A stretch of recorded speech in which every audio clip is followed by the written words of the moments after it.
the curious thing is the NRA boasts only has about 5 million members, roughly. If you're being generous, the numbers are a little nebulous. It's a little bit like Scientology. Nobody really wants to tell you what the numbers are because there are a few similarities. There is something. Anyway, don't get me started on that. I'm drawing my analogy. Everything can be analogized with Scientology if you get me going. Anyway, but that represents between 6 and 7% of gun owners in this country. Yeah.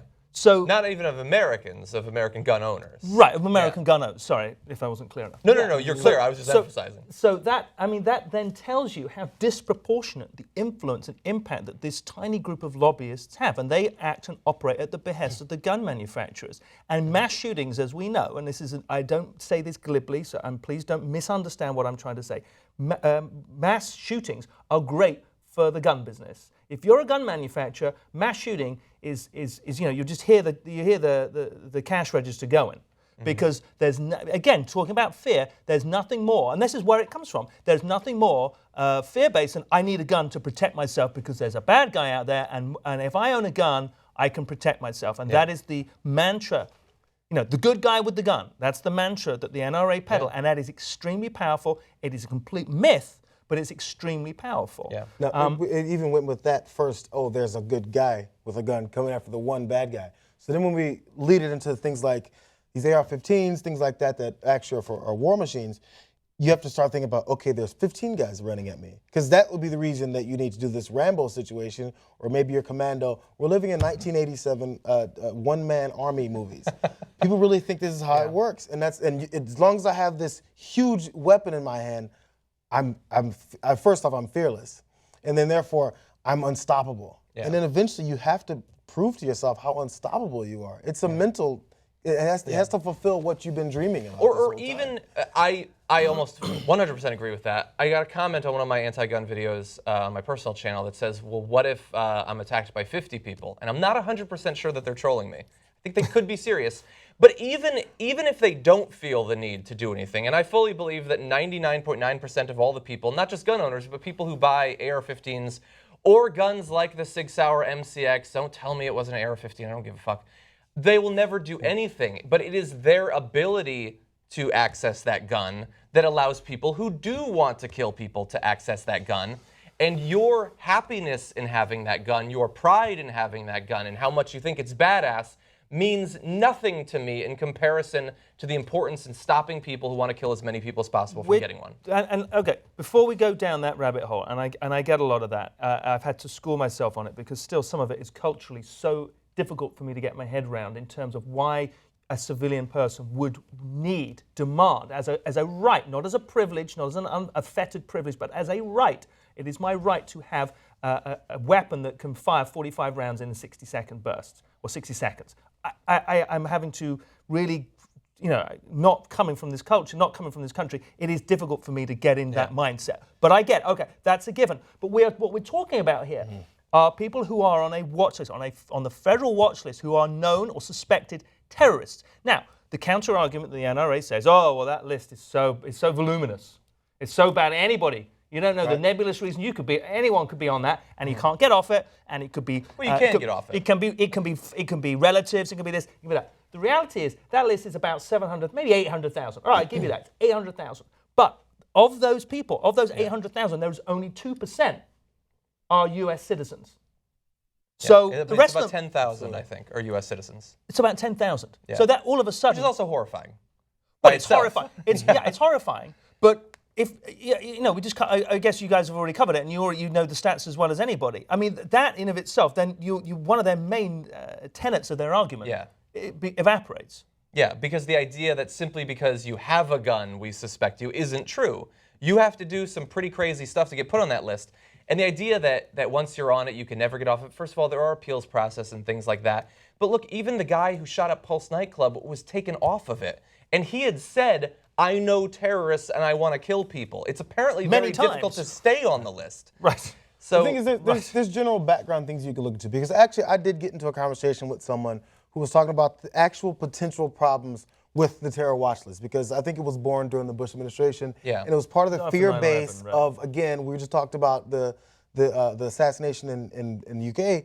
about the other, the fear of the other. And as you said, the numbers of people that are on the list that look like that scary person that is too dark, from this country, speaks that funny, scary language, and I think is looking at me the wrong way, is the large number of people on that list. And a lot of times maybe they're not deserving of being on that list. And maybe it's strictly for the reason of I'm scared of that person, or what's that person's weird name. So it's so arbitrary sometimes. That could actually be one of the problems with it. But you can even eliminate it if you do other measures for keeping guns out of certain people's hands. You can check the background of people. You can check about what types of listings and postings they've had. Anytime someone does something like this afterwards and they become infamous, we find out how many signs they gave us beforehand, but we're too busy going, oh, well, it doesn't matter. If you check it out beforehand, you're preventing so many things. And I said it before. People are saying, oh, well, I just want to bring people to justice.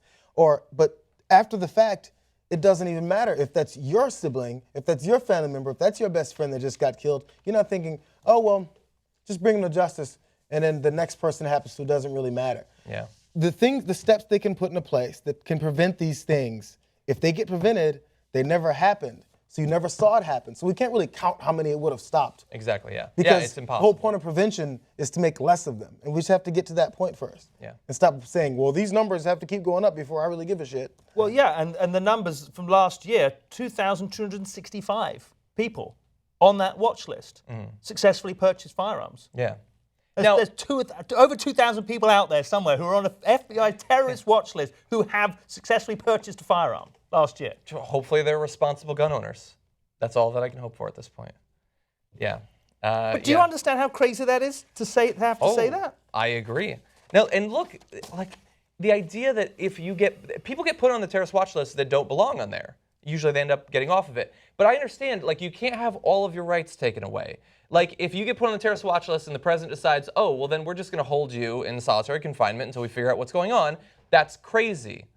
And I understand that many crazed right-wingers, people who their sole identity is wrapped around their, I think, incorrect interpretation of what the Second Amendment means, they think that being denied a gun is the same as being put in solitary confinement for the rest of their life. But from a sane person's point of view, not being able to purchase additional firearms for a few weeks is not that much of an inconvenience, especially if it maybe stops every once in a while from 50 people or so being shot in a nightclub. And to what you were saying about the culture, there are many people, including people who watch the show, people who I know are good people, think when you talk about banning assault rifles that, oh, you're just a crazed lib who doesn't know about guns, doesn't understand it. I say every time, I grew up around guns. I fired guns with my father all the time. He owned many guns. But in some cases, having access to information and experience with a thing means that you understand it in a better way, and you should then spread that experience to people. In other cases, it puts you in a bubble where you don't realize how crazy your position is. Thinking that simply because you grew up around assault rifles that they're totally normal is insane. Even Sig Sauer, who makes the MCX that the Pulse nightclub shooter uses, all of their advertisements use military imagery and talk about how much the military loves the things that they make. Right. Nobody who doesn't grow up around them sees anything other than a military weapon. And if you say that it's fine to have the assault rifle, well, why not a 3-round burst AR-15? Why not a full auto AR-15?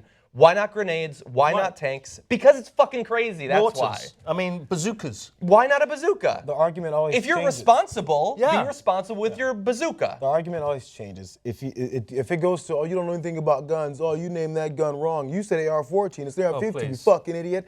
That doesn't change it. Guess what? Whatever that thing does, it kills people on a large scale in 1 second. It doesn't matter what I call it.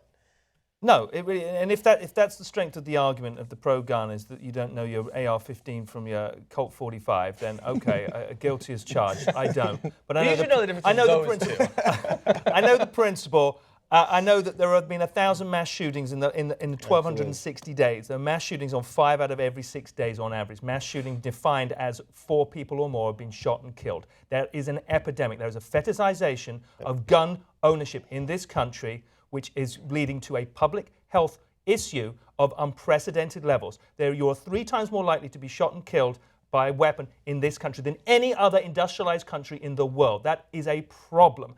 This country Other countries have just the similar problems that we have in this country. We have gangs, they have drugs, they have prostitution, they have all the, they have racial strife, everything and anything they have. They do not have the same problem that they have with gun control, with gun control and with mass murders. They just don't have it.